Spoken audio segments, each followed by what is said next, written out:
Les gens ils te disent, non, non, moi, des gens ils disent, moi je suis chassid d'Hachem, moi j'ai pas moi j'ai pas le tzaddik, moi je suis en direct avec Hachem, moi je n'ai pas besoin.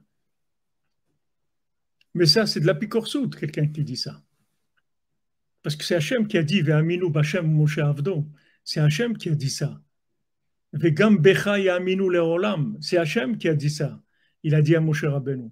Et en toi, ils croiront pour l'éternité. Ils auront confiance en toi pour l'éternité. C'est Hachem qui dit ça. C'est pas Moshe Rabbeinu qui dit ça. C'est Hachem qui dit ça. Ça fait partie du système de transmission d'Hachem avec son monde. C'est qu'un homme, Moshe Rabbeinu, c'est lui qui gère le dialogue. C'est lui qui gère le contact avec le monde. Il y a des gens, ils ne veulent pas ça. C'est des chachamim, c'est des génies, ils croient qu'ils ont compris des choses. Ouais, mais d'où on sait, truc, et ils disent, combien des gens ils disent, non, mais la Torah, en fait, c'est des hommes qui ont écrit la Torah. C'est tous les livres, c'est écrit par des hommes et trucs.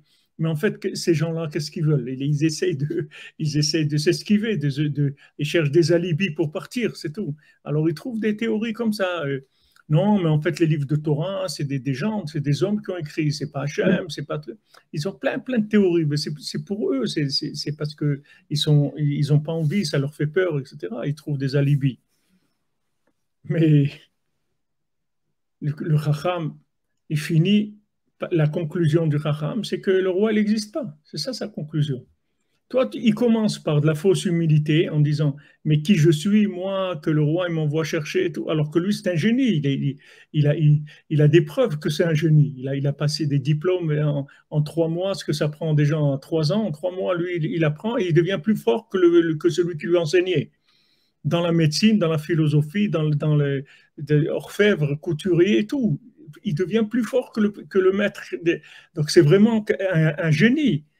Et quand on l'envoie chercher, qu'est-ce qu'il dit? Mais qui je suis, moi, pour que le roi vienne me chercher?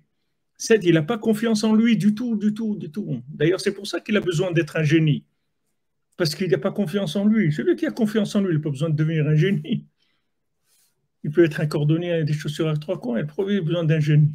Il a confiance en lui, c'est-à-dire qu'il sait que Hacham, il l'a fait comme ça, donc c'est bien, c'est tout. Mais l'autre, il a des diplômes, et des diplômes, et des diplômes, et rien, rien. Il ne démarre pas, il ne commence pas à exister. Il n'a pas d'existence.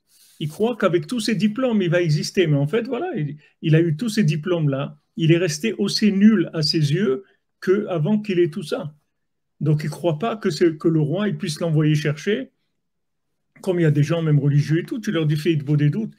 Ils te disent non, mais attendez, vous croyez qu'on peut parler avec Dieu comme ça, mais pour que vous vous prenez et parlez. Parce qu'en fait, c'est des gens qui ne veulent pas faire tchouva. C'est pour ça qu'ils disent ça. Même le Chafetz Chaim, il dit qu'il faut faire une bodé doute. Tous les tzadikim, il y a pas de, ça n'existe pas un tzadik qui n'a pas fait une bodé doute. Ça n'existe pas. Mais comme ils ne veulent pas s'engager, ça va devenir engageant. Tu comprends? Si tu commences à établir le dialogue, tu vas commencer à t'engager automatiquement. C'est ça qu'ils ne veulent pas, en fait.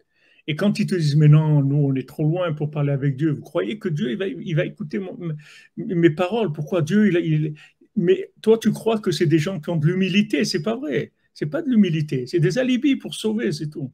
C'est en fait, ils ne veulent pas s'engager. Parce que si tu commences à t'engager avec Hachem, tu vas faire Itbo des doutes, tu vas demander à Hachem. C'est les deux. Raphaël Lévy, c'est la même chose. La fausse humilité, le manque de confiance en soi, c'est la même chose. Moshe Rabbeinu, il écrit sur lui-même, Ve'aish anav, Ve'aish Moshe anav, Mikol Adam asher al pnei Adama. Mikol ish al pnei Adama. Il écrit, voilà, moi, je suis l'homme le plus humble du monde. Maintenant, quand vous dites ça dans une université de SA, ils vont s'éclater de rire. Ils vont dire que ça veut dire. Mais quelqu'un qui est humble, il ne peut pas écrire ça sur lui. Mais c'est ça l'humilité. Parce qu'il a confiance en lui, qu'il est humble. Et il peut le dire. Moi, je suis humble. Parce qu'il a confiance en lui, il sait qu'il est humble. Alors qu'est-ce qu'il y a? Il croit non, parce qu'il a dit qu'il est humble, ça veut dire que c'est un orgueilleux, s'il dit qu'il est humble. Ça, c'est dans le système de Esav que ça fonctionne comme ça. Parce que les gens, ils n'ont pas confiance en eux. Donc, il y a des choses comme ça qu'on ne peut pas dire, parce que ça fait tout de suite des courts-circuits. Mais ce n'est pas vrai. Rabbeinu dit, l'humilité, c'est d'être capable de dire, je suis un homme humble.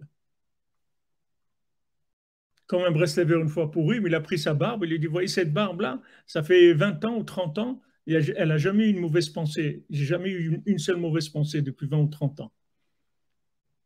Et le lendemain, quelqu'un lui a dit, hier tu avais bu et tout, tu peux répéter la même chose. Je dis, je peux te le répéter aujourd'hui, il n'y a pas de problème.